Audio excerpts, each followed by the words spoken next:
Welcome to Reality Bytes Radio on the 10th of September 2015, and delighted to welcome back Alan Watt to the show. You there, Alan? Yeah, I'm here, yep. Yep, loud and clear. Okay, I wrote a short email to you as usual, and it was concerning how today's society perceives old society and old cultures.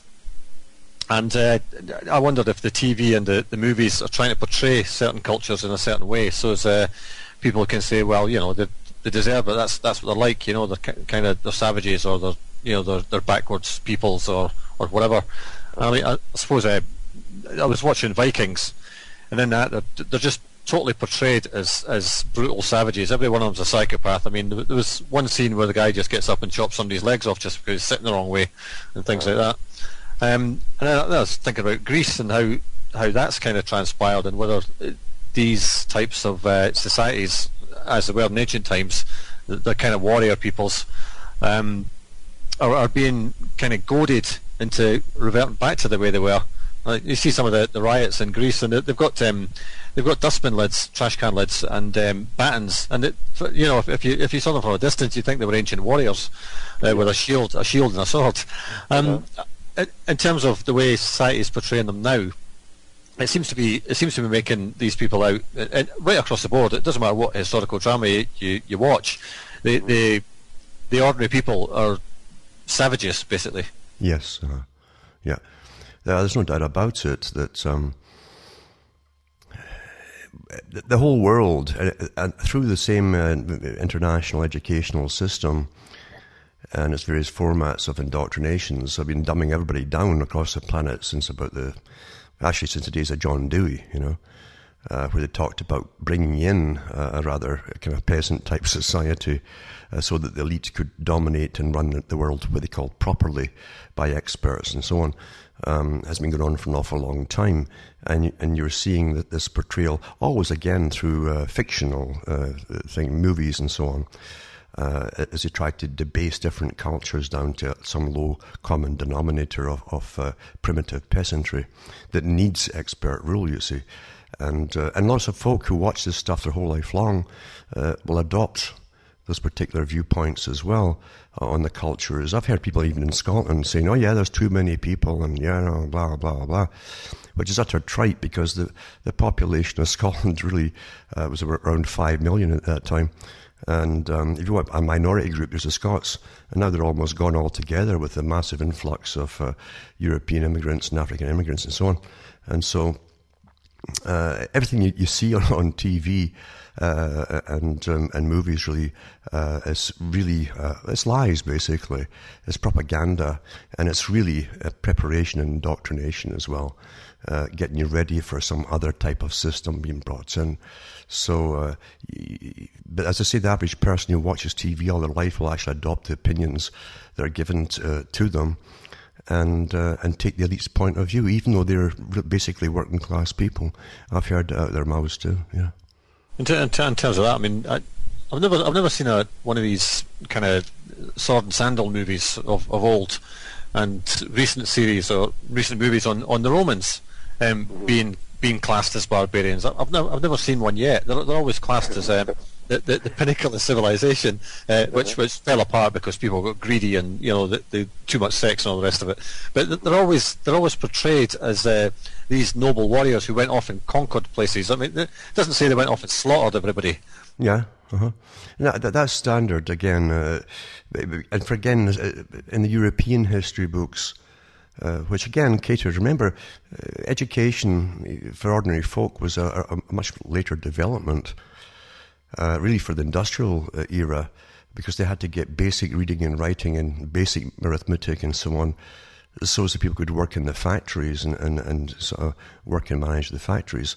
If it wasn't for that, probably they would never have given you basic education unless your parents could afford to bring in a private teacher or something.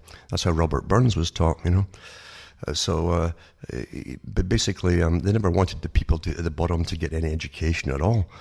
And once they did give them education, in Europe and Britain especially, at least Britain wrote about it, they had big meetings of the nobility and the aristocracy worrying about taking down or reducing the work hours from 16 or 17 hours per day in the factories down to and giving them a couple of hours extra for themselves, and the kind of mischief they might get up to if they started chatting to themselves, which could be compounded with problems for the elite's rule if you also gave them a basic education where they could actually transmit what they'd read about life, history, and so on, and societies, and they might eventually rebel. So there's a tremendous problem right up into the 1900s about this particular problem of giving basic education to the peasants, and that's what how they framed it, basically, the commoners, and what effect it would have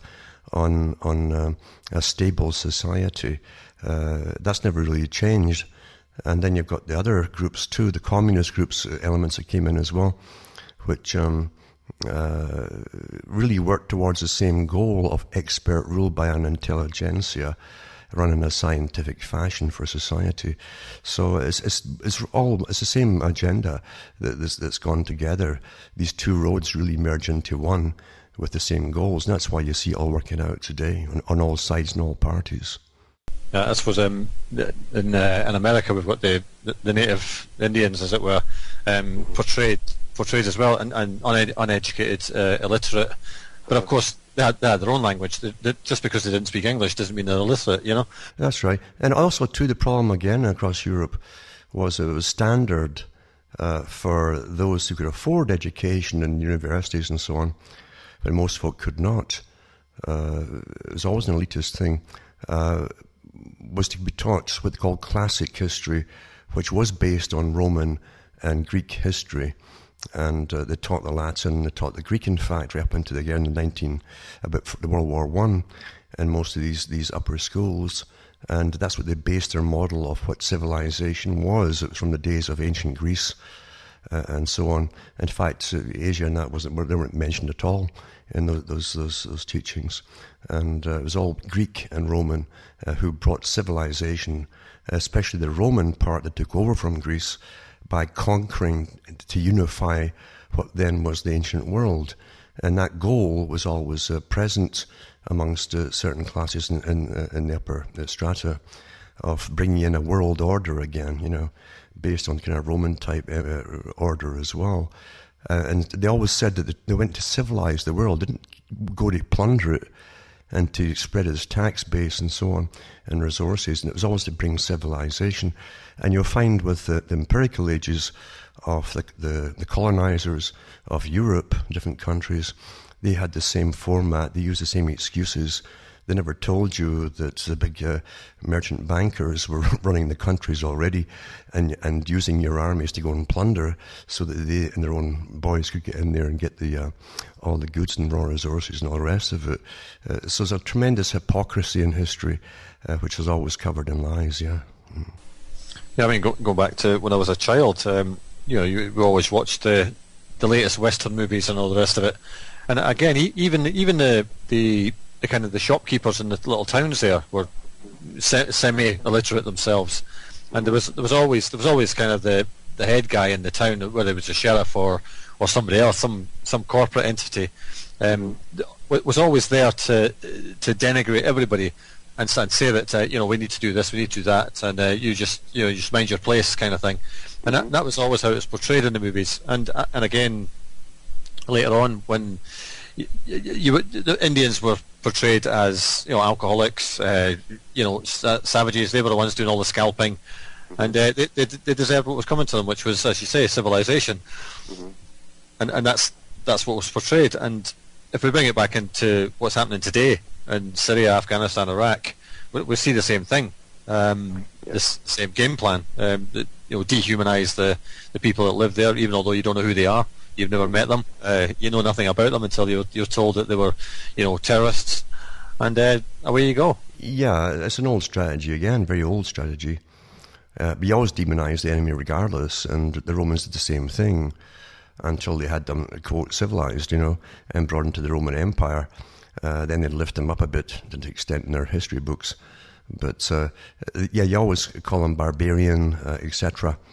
Even though the Romans themselves were very paganistic had their own kinds of sacrifices too, and including sacrificing their own troops for king for the day and all that, for the Mars celebration.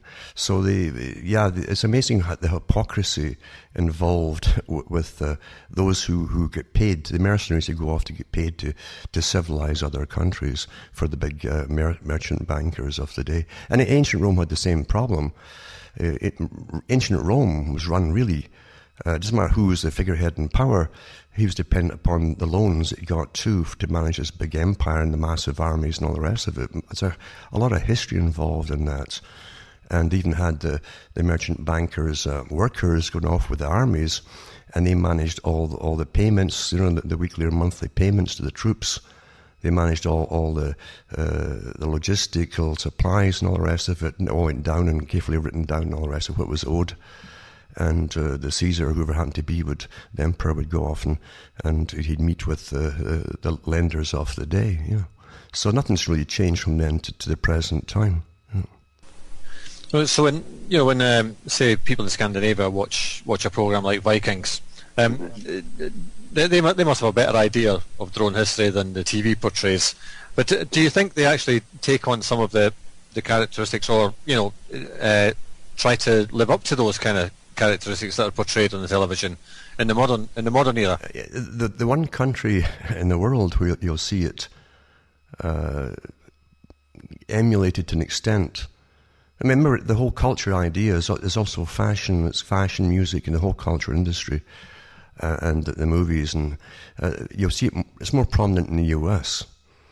Who actually, you'll see the whole during the 70s, it churned out these different Dukes of Hazzard and all these different things. The guys with the tailor-made jeans where their genitals were so crushed that you could almost think that that's what their Adam's apple happened to be.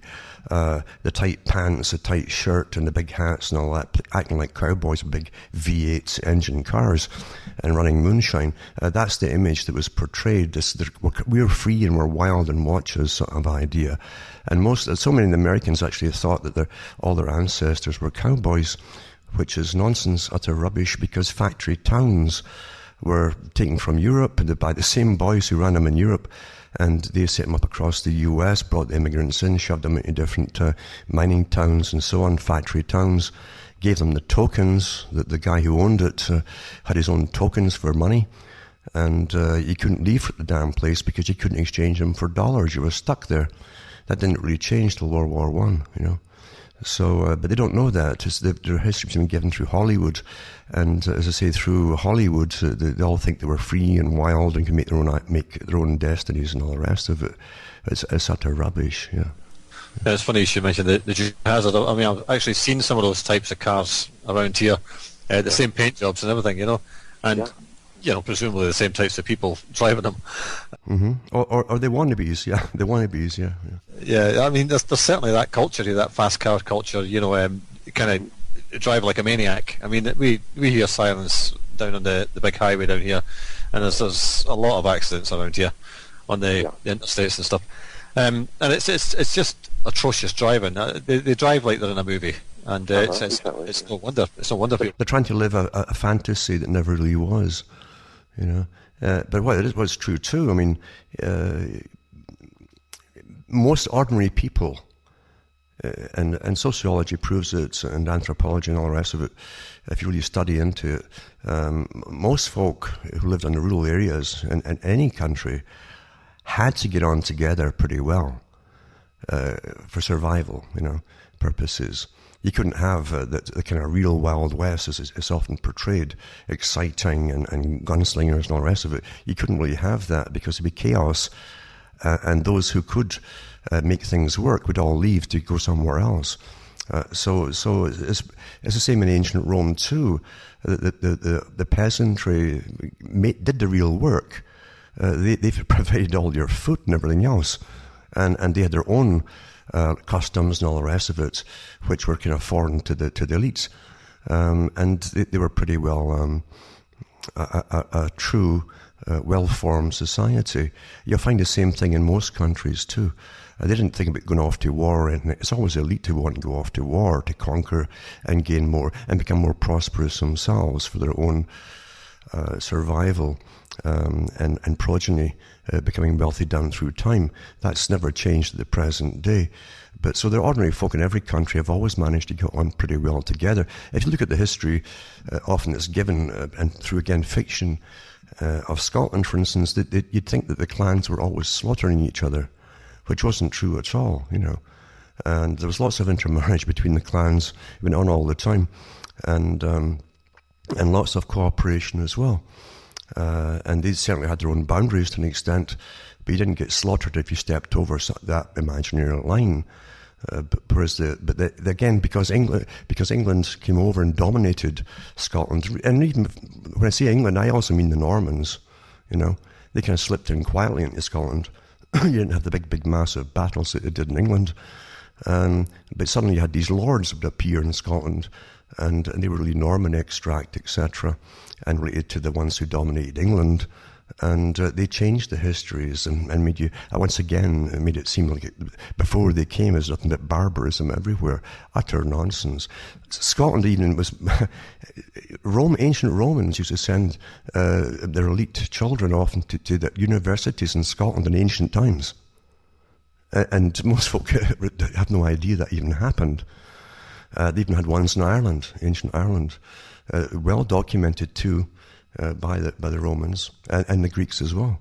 So there was an ancient culture that certainly was not, barefooted and all the rest of it, just managing the cows. There was definitely an educated class of the Celtic peoples. Yeah. Taking that as a fact, in terms of Hadrian's Wall, I mean, was that just a myth to make out that the Scots were just all savages? Oh, it wasn't that. No, they weren't savages. They were defending their country from invasion. And Rome, every country they went to invade at one, except Scotland. That's the only country they couldn't conquer. And they went up there. There was Antonine as well, and Hadrian. But the Ninth Legion was sent up into Scotland.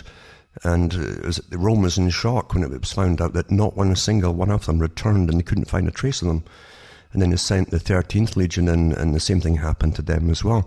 And that's what made them build the wall. They realized they couldn't conquer these people. They were so fiercely defended their country, they wouldn't let it go. And they're very proud people.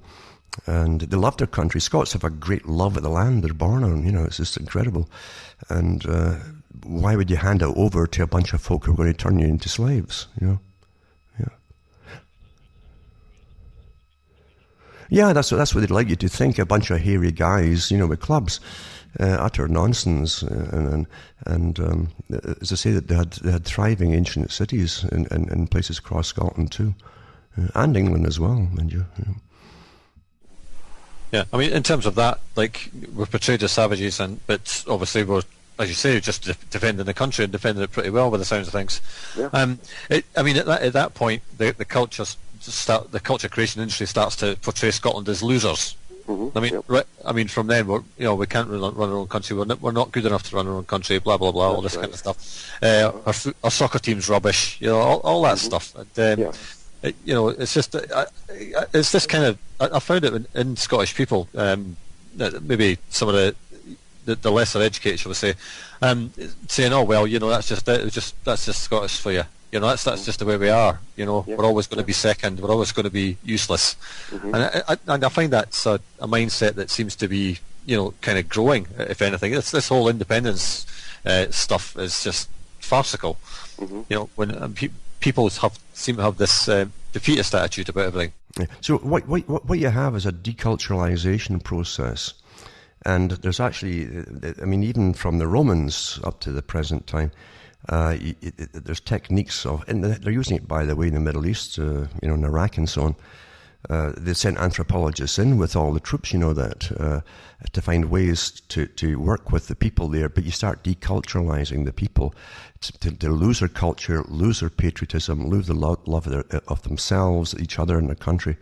That's standard as you knock a country down. Ireland and Scotland literally had English language forced upon them by law, And at certain times in Scottish history, if you spoke Gaelic, you were hung on the spot. After Culloden that happened too.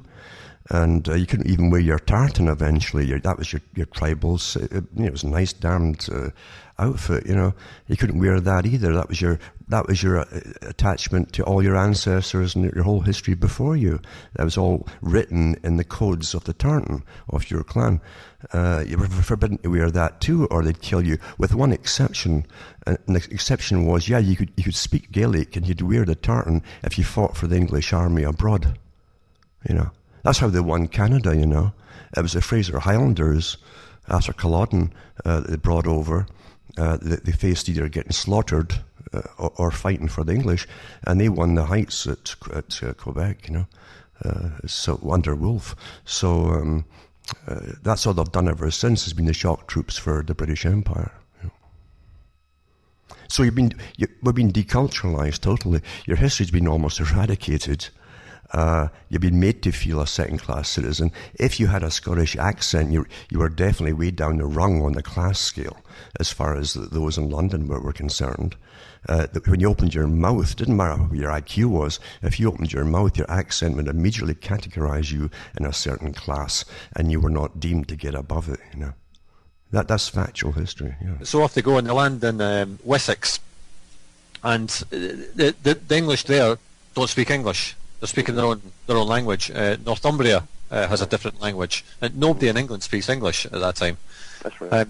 And all different dialects. When did that start changing? Well, for a long time you had the Danelaw, remember, and the Danes really ran a good part of England for one time. Even before that, you had the Lords of the Isles that lived in the west coast of Scotland, who literally were part of the whole pre-Viking group. We don't realise the whole of Scandinavia and Scotland were attached in really ancient times, going into what was called prehistory.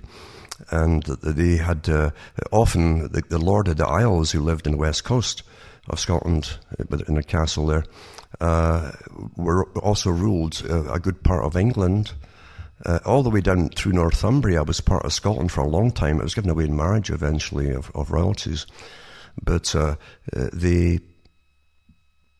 were also the rulers of the Scandinavia as well, and it was quite acceptable from the Scandinavians' point of view that those people and those who were in Scotland were the same people to an extent, to a good extent. So there's no nasty feelings about it. And sometimes ones in Scandinavia would rule a good parts of Scotland and Ireland as well. They're all related, So again, there's a long prehistory that goes into the history up until the early Catholic times, and again the Catholicism as well tried to eradicate a lot of that as well. Yeah, the history. So you always deculturalize by eradicating history. People don't even know that Scotland had a naval fleet. In fact, they sunk a Roman fleet off the east coast of Scotland. Well, another thing that was portrayed in the Vikings thing was that I think it was Wessex and Northumbria came to an agreement with the Vikings that they would give them some land if they helped them as mercenaries to conquer Mercia. I don't know how true that is, but were the Vikings used as mercenaries in England? Not so much, really, as the way it's portrayed. No, as I say, a lot of the Danes had settled in part of Wessex and so on, in parts of England, and they had the Danelaw there up until King Harold, his days, and then they were conquered with the Normans, etc. And the Normans really changed the whole face of everything and kind of rewrote the history as well. There's no doubt that certain clan chiefs in the Norwegian side would also hire occasionally men either to a cousin somewhere over in, say, in Scotland or Ireland. And that's always been the way too. It's not so much mercenaries. Well, your tribe would go off and fight for your cousin or whatever in different countries. That was their form of mercenary, I suppose. Scotland did it once in a while too. And in fact, there's even towards the north of Italy, Today, you still get certain red-headed Italians to the north of Italy, because a tribe, one clan was sent over there to fight in a war, and they never got back. And for a long time they spoke Gaelic, and a lot of them still have Scottish surnames. So they were widely scattered. They were world travellers. We've got to understand that. They were world travellers in those days. And they didn't see the world as one tiny little localized place. They saw it to be explored, and they were really early explorers as well. So a lot of trade too came through Scotland and Ireland as well, from different countries, from ancient times as well, right up and again to the Normans came, and the Normans changed everything, including the versions of history. Lots of the history was burned in massive piles, basically, to eradicate the past. You always eradicate the past to dominate a people. And after a generation or two of indoctrination of the first generation, if you indoctrinate your first generation, they indoctrinate the children for you. And then you end up with this kind of vague nothingness of what the past was for you, where when everybody around you, or the one who's conquered and rules you, like London, for instance, dominates the world during an empire era, whereas you yourselves have nothing to look back on except to eating haggis, and stuff like that. That's all you get left with. It's a joke. Yeah, I do remember, like many years ago, wondering what it was to be Scottish anymore, because I couldn't see anything in Scotland that was Scottish anymore. Yeah. It was just this amalgamation of English cultures or things, and it was all kind of intermingled. There was no discerning thing. I mean, you had these guys standing on street corners with bagpipes, collecting money, and that was it. I just thought there's your culture just sold for 10p. Somebody throws it in a box, and I couldn't discern what it actually meant to be Scottish anymore. Yeah, that was deliberate, absolutely deliberate, and it's very successful. It went on for such a long, long time, and because we were put into a colony of London, really. London ruled. I don't even distinguish London. I do distinguish London from England, because they gave it, even the whole of England, a completely different culture as well. There's different groups across, like Yorkshire and so on, that really were separate tribal peoples, very proud and separate from the rest, and eventually they went under as well. So it didn't just happen in Scotland. It was a uniformity that was created by a conquering army. I suppose right up to the modern time, with the amount of mass immigration that's happened in England, that's gone completely now. Yeah. I think people in the south of England particularly must feel totally alienated at this point, and have no concept of what growing up in an English society would be, because that simply doesn't exist anymore. It doesn't. No. And the same as Grons. Getting on to a country like Germany. We hear in the media that Germans should be apologetic for what happened in the Second World War and all this kind of stuff. And I've heard many times Germans saying, "Well, hold on a minute, it's nothing to do with us. We weren't alive." So do you think there's something in the German psyche that's kind of fighting back, saying, "No, well, we're not having this"? Well, they've had it so long. That's part of the problem. They've been living. A lot of people in Germany have been living in a more substandard form of living because of the massive taxes to pay for reparations for World War II. In fact, they were still paying for World War I and II up until recently. They're still paying for World War II. And they were pretty well victimized to a great extent. I mean, we know for a fact that the groups that ran the English Empire eventually were called the Royal Institute for International Affairs. They planned future wars, and they planned the global society based on this domination of Britain that they've already done. They already dominate the whole world the same way. It's still going on now, of course, but they wrote in the 1800s, and Professor Carroll Quigley wrote about it in Anglo-American Establishment. He wrote about the fact that they started the Boer War. They wanted to take over the wealth and resources of Southern Africa, and they wanted to put it under British rule, so the British armies would pay to keep all the gold and diamond mines safe for the private bunch, you see. And they wanted to do the same thing across the rest of the world. It was step by step by step. But since the Boer War, they were also agitating for World War I against Germany, because out of all the European nations that were allowed to go and create their own little empires, I mean, France had them, Holland had them, Britain certainly had lots of them. All the pink bits on the map were theirs, you see. And Germany tried to get into Africa too. It did to an extent, but Britain was trying to keep them out because they didn't want Germans to compete, because the Germans were far too good when it came to competition and manufacture of products and raw resources they could certainly manufacture their products way better than they could elsewhere.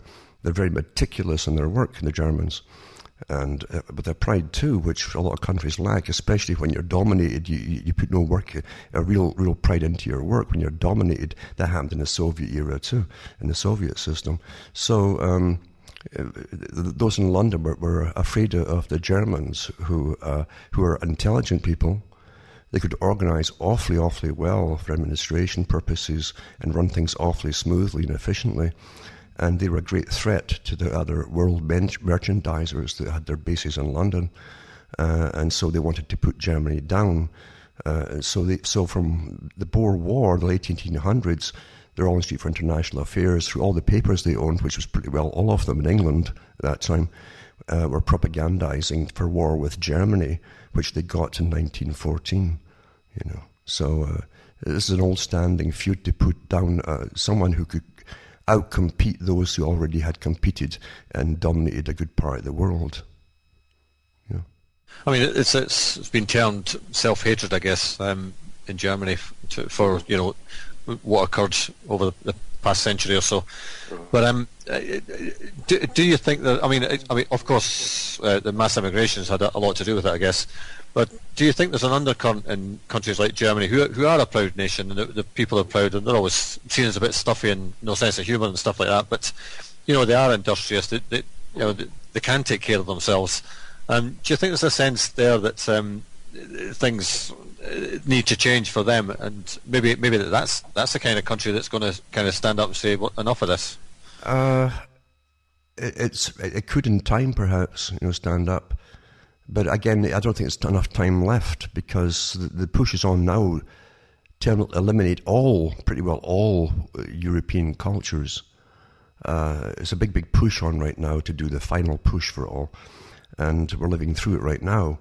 I was reading years ago the plans for the Middle East. I'd gone through the project for a New American Century, published in the 90s, which took me into another guy, was Henry Kissinger, of course, not just Brzezinski, but Kissinger himself had been at odds with Brzezinski to an extent about the plan to take out the list of countries which they have taken out in the Middle East. This was in the 90s, and take over all its resources and so on.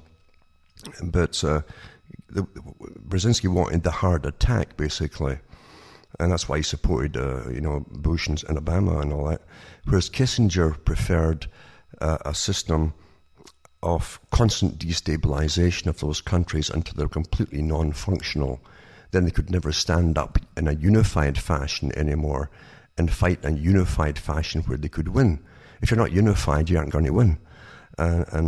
So you can really see what's happened, that Kissinger got his wish, because they have destabilized those countries. They get all the different factions which were stable under the great dictators that they had. Liked or disliked didn't matter. The fact is, these guys were strong-armed men who kept everybody in line, and they stopped them all slaughtering each other. And they were first world cities, basically, that they've had there, So, and which are all rubble today. And so they want them completely destabilized until they cannot unite for as long as they want, for a generation, 2 generations, if need be, wherever. So that they have no problem at all. And that's what they want to do with Syria as well, because they were also on that list published by the Project for New American Century. And of course, we knew all the members of that too.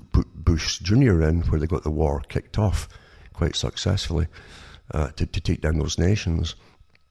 So it's never stopped. They've got pretty well what they wanted, except for the last part of Syria and Iran. but they've got all the other countries knocked out, Libya and so on, destabilized, Stone Age, smashed, and living in poverty and chaos. So it's all done by the Western powers, and even a lot of the countries in the West are dominated by people who don't really see themselves as members of the countries they actually live in. So with the flooding of immigration, because again Kissinger mentioned that too, long before Kissinger, the Rockefellers and their foundation members put out books on the destabilization of the world countries. First you go and you bomb them, you create chaos, that creates them all fleeing refugees, you put them into the Western countries, they then mix in, destabilize the Western countries and change the cultures until you have this mishmash of bits and pieces of different cultures. And once you've lost your pride as a nation, as a people, and let's be honest here, there's ethnic groups involved, and you cannot ignore ethnic groups. We've always had ethnic groups. They really do exist. You can't just say certain people are allowed to be ethnics and the rest are not. That's nonsense. Everybody should be allowed to be ethnic. That's part of who you are. That's your history. That's who and what you are. If you don't know what your history is, you're like the American Indians who are drinking themselves to death and taking drugs and dying at an early age because you're completely deculturalized. That's what happens when you lose your whole history and your sense of purpose and those that came before you. So there's ethnic groups involved here. Some run the money system. Let's be honest about it. It dictates. And when you run the money system, you can run the whole countries, including the very powerful ones, for your own ends. And you might want everyone else to mix together racially, which then eliminates what they claim are the more extreme forms of fighting back against conquest. And then you can be managed by another group, you see. That's part of the strategy that's going on right now. So once you're totally deculturalized, then it's finished, You'll all be alcoholics, drug addicts, or suicidal, Yeah. I was thinking about Eastern Europe the other day, and all this carry on that's going on with the immigration into Hungary, apparently through Serbia and all the rest of it. And a lot of these guys have got nothing to do with Syria. They're coming from all over the place and just using it as an excuse to get in. But in terms of like Eastern Europe, I'm thinking of Bulgaria again because that's the area I know most about. They have a large Muslim community there. I mean, we're getting off on a tangent, but it doesn't matter. But right across Bulgaria, there's many different ethnic groups. Mm-hmm. And I mean, the people in Bulgaria have a very kind of they've got a good sense of their own culture, but it's an old one. It's an old culture, mm-hmm. And with all this happening now, I mean, I see this ending in absolute chaos and trouble. I don't know if that's what it's supposed to lead to, but the same old excuse will be given that well, we need the workers now because the best workers have gone off to Europe, which of course was all planned anyway. And I've heard you say before one of your broadcasts that in Poland they're trying to entice people back because they've no skilled labour there anymore. They've all gone. That's right. The country's fallen to bits. It's the same in Bulgaria. It's very hard to get really skilled workers there to do anything. And I can see this being used as an excuse, but it's going to just cause absolute chaos in those countries. And I don't know, are we going to see another Bosnian War type situation? The US has got a lot to do with present day Bosnia, and not Bosnia, Bulgaria, and places like that, because the West, the US actually has been putting in missile bases in there for quite a few years now. They're quite happy to move the folk off the land. We also know that the EU system has more up its sleeve than just we're a bunch of politicians that want a collective Europe for the greater good and all that nonsense. They've been dishing out through, again, the International Monetary Fund, the central bank, millions and millions of dollars to these countries, but they're giving them to the corrupt guys in charge, and they know who they are, and they know that's why they give them to them, knowing they'll put it to other uses, etc. They don't want it to go to the people in reality, but they put that money down on the tab of the country to get paid off as debt, you see. So everyone's under this yoke of massive debt. They don't see any infrastructure getting built out, all the money that's getting supposedly lent to them. is going to these crooks that are all in cahoots with the guys at the Commission of the EU Parliament. So they're doing a lot. There's a lot of stuff going on right now, which is very deliberate. At the very top, you don't keep giving money to the same people, like individuals in charge of certain parts of the country's infrastructure. You don't keep giving them billions of dollars, and they never account for it, except nothing's ever done physically with it as far as building anything goes, or maintaining roads or anything else, or getting factories going. So why would you keep giving them the same? It's because they want to get the countries into massive debt. Eventually, a lot of these countries will be sold off to individuals, by the way, like Greece is. There's no doubt about it. They're always selling their islands off and everything else. That's to happen everywhere else too. We've got to understand the goals of the end of nations. Von Rompuy said it himself, that the age of the nation state is over. But he and his group also published articles about the end of boundaries and borders of what were once called countries or nations. And certain parts are sold off to corporations. There's parts of England where oil is coming in, refineries and so on. That's been sold off to other foreign companies, corporations outside the country, including the shoreline. So you're going to see that the divvying up of the world into private hands. This is what they want for this new super elite, which already does exist as far as financial ability goes, and they're going to bring in the common currency, of course. The whole history of the World Bank and the IMF and so on, all set up by the private group that ran London called Royal Institute of International Affairs, and the British Empire that they ruled, set up those institutions as well. They're all privately owned by their members, and they're used as a warfare strategy. Get the countries into massive debt, cause such a system of poverty while you're doing it that all the young folk immigrate out of the countries. Your country's going to collapse once the young folk are out and they don't interbreed. But you can bring in foreigners that will come and go. Believe me, nobody wants to stay in those countries. They want to go to London or to the US or somewhere else. So they're only transient places, but you can sell them off to private individuals. And you're back to a new feudal system. That's the whole key of it. They want the world turned into this new feudalistic system where the proper people own the world, and you're back to the kind of peasant serf class that happens to live on it. You'll get bought and sold with the land. It sounds outrageous to an extent, but that's already happening. As I say, if you look at Greece, they've been selling off their islands and their ancient property that was owned by the nation and the people. They're selling them off. Some certain nations have actually bought them too. Israel bought one for an air base. So that's going to happen across the whole world. The US has done the same thing with its missile bases too. On the countries all around the Black Sea. So there's a lot of strategies going on right now as the folk make order out of chaos. It's their order, of course, to suit themselves.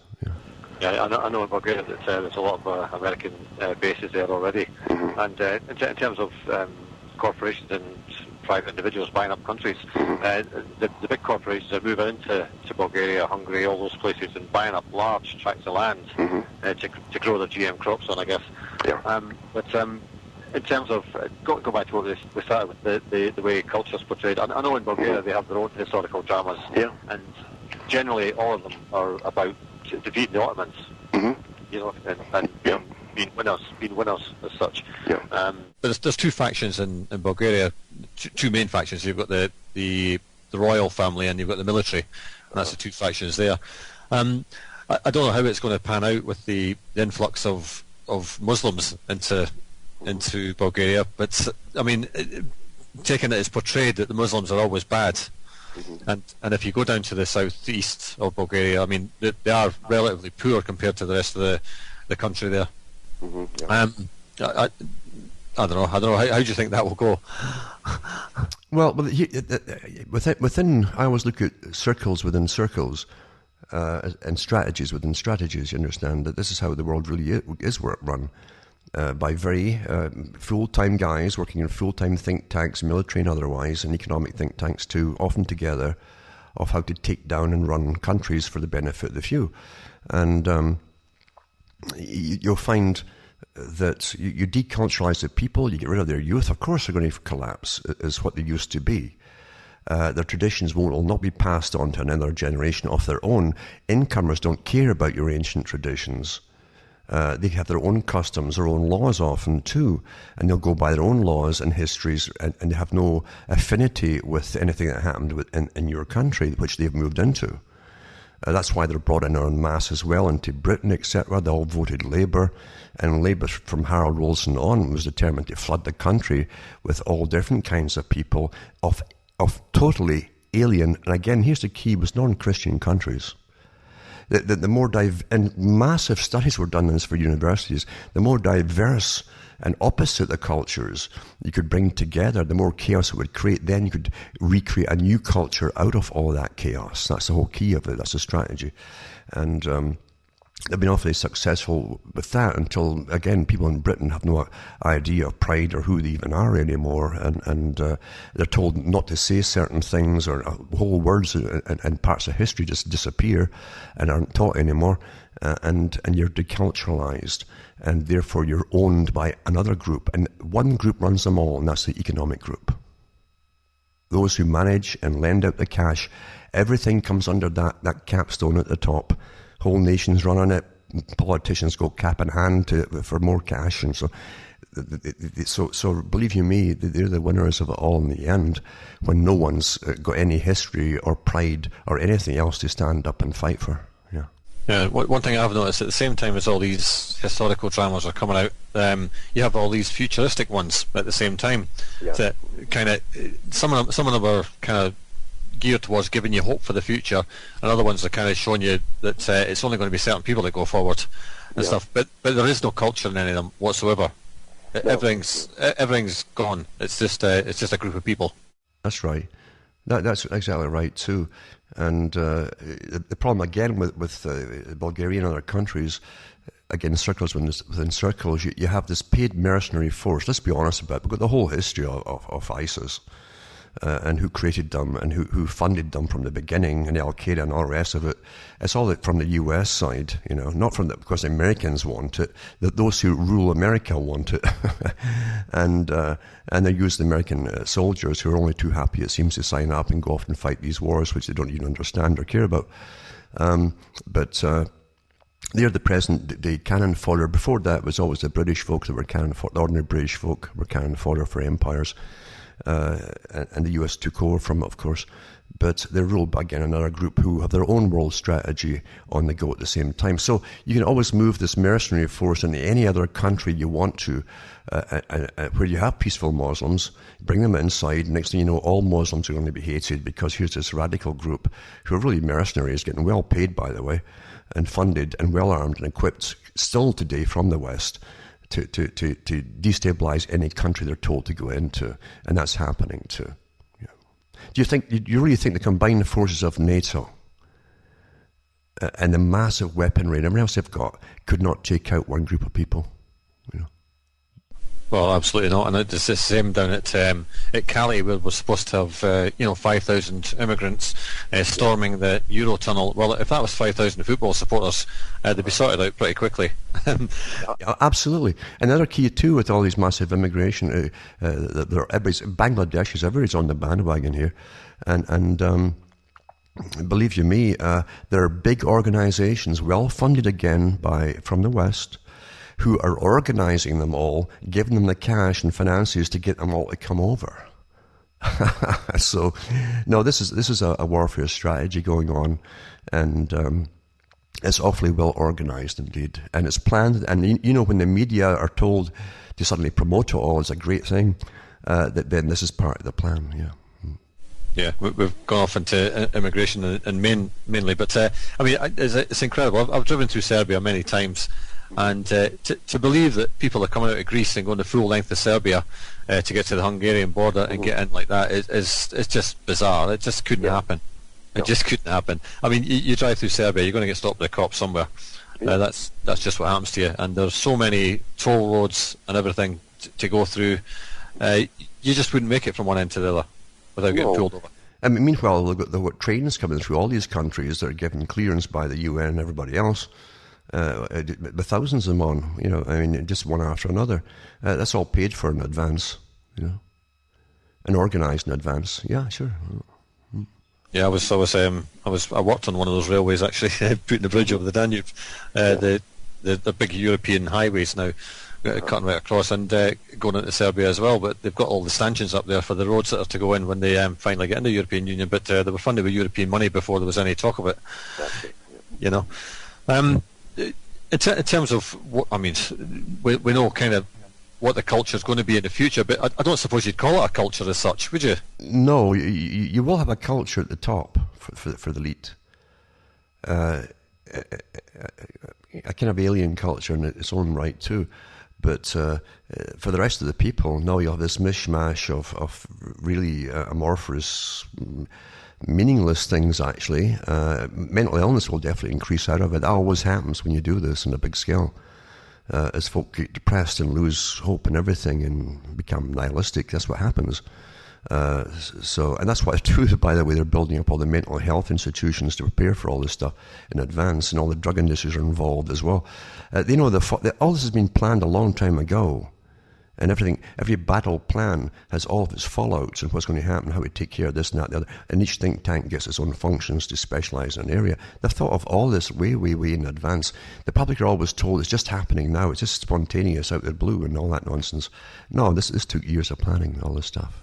Yeah, I don't know what they're going to say to the Bulgarian people when they have the immigrants and say that that they're taking all their jobs. Well, there's virtually no jobs there anyway for them to take, and so. Well, you know they're going to simply again help. Again, what they do want is for those countries to then borrow more money from the European Central Bank, the IMF, and World Bank, and you get to a stage where they will declare, you're totally bankrupt. We now own you. And you're going to be serfs forever and ever, generation after whoever happens to be living. It doesn't matter to them. You'll have no more nationality. You're just a bunch of serfs living in a substandard medieval system, basically. Yeah. It's kind of like that there now, to be honest. Out in the countryside, there's virtually no work for anybody. Young people have no future. They've just got to live on the land as best they can, basically. I mean, I see some of the Roma gypsies running in and out of fields carrying watermelons and corn and stuff like that, and you can't blame them. Yeah. They got to eat, and that's it. Mm-hmm. Yeah. But it's going to break down into that more and more, and I guess we'll have the likes of Monsanto and DuPont and all these big agri companies having their own private little mercenary groups to guard their crops and stuff like that. Well, they already have them. Well, I mean, on the boots on the ground in Bulgaria, or maybe they'll just well, they do, because Monsanto's in with the group with Blackwater and all the rest of them. They're actually not the same company. They actually bought them, didn't they? Yeah. Yeah. So I mean, I guess that's the way it's going, and as you say, people will be reduced to serfs, and it'll be food stamps for everybody, because that's all they'll be. That's all they'll be if you're lucky. That's it, and you better be grateful for it, or else, yeah. But I'm not kidding you. They want a destabilized world to bring in the common world structure, a common governmental system, a common monetary system run by the World Bank. That's why it was set up, in the Bank for International Settlements. That's why they set that up a long time ago, was to run all of the money system of the entire planet through one system. And you have to create a massive chaos to make all that come about. Yeah, and they're not going to be able to do all this without, I guess, massive depopulation somewhere down the line, because there'll be too many people fighting back, I guess. You will see the time when literally, again through the UN and its various organizations, you'll see food redistribution. We already have it to an extent too. You can use pricing to do it by itself, not scarcity, or you can create what appears to be scarcity as you put it to other countries that say need it more. Or are more productive than you are, etc. You only see that across Europe, including Britain. Yeah. One day you will see that. Yeah. Yeah, and they're already doing a calorie count. Food's always been used as a weapon, and many years ago, it was a woman who was in charge of the United Nations Agricultural Department, and she said that food's always been used as a weapon by conquerors down through the ages, and it will be used again. Yeah, I've heard you many times talk about how it'll come down to so many calories per person. Oh yeah, absolutely. You've got a present system right now where through the World Health Organization, it's telling you how much to eat, what not to eat, and all the rest of it. You will definitely go through a stage where, look at Scotland right now. It's a prime testing base for for mental health from children. If they have any strange questions that they ask out of curiosity at the age of 2, it goes down in a report there and they get readjusted, to make sure that we all live in ethnic harmony, etc. I'm not kidding you. That's going on right now. But also will come along that your height, your weight, and so on as you grow up and throughout your entire life. That's going to happen one day, yeah. For everybody across the planet. I wonder what kind of TV programs will be putting out then about culture. There'll be none whatsoever to even remind people. No, all you'll be taught that the world was in chaos because of competing ethnic groups and tribal rivalry, etc. That's all you'll be taught. And it was utter chaos and slaughter and awful and terrible. And now we've brought in civilization, a new properly scientifically designed society with scientific indoctrinations and education and so on. And that's what we'll be taught, yeah. And folk will believe it too, yeah. Yeah, we'll probably get some remakes of H.G. Wells' Time Machine or something. Yeah. They'll be playing every Christmas instead of The Wizard of Oz. That's it. Oh yeah, and then they'll have a sort of special day too when they'll declare World Unification, World Government Day, and so on. And then we'll have special ones for the scientific divisions within this world structure, praising them for bringing us into this new scientifically designed society where even our brains, or what's put into our brains, is scientifically approved and calculated and worked out for us. That's already there, actually, when you see what they're learning in school. It's all social engineering, yeah. Okay, so the culture we've got to look forward to is no culture. There's no culture for the mass. When you have no culture, you're never a threat to the dominant group that still has it. Yeah. Yep. Okay, Alan, we've done our hour again. Thanks very much for your time, and just hang on the line there. Yeah, it's been a rushed little hour there, and too much for 1 hour, but to go into any kind of details. But yeah, I mean, what's portrayed is generally fiction to the people, and always for a purpose against your own well-being. Yep. Okay, thanks very much, and we'll call that a day there.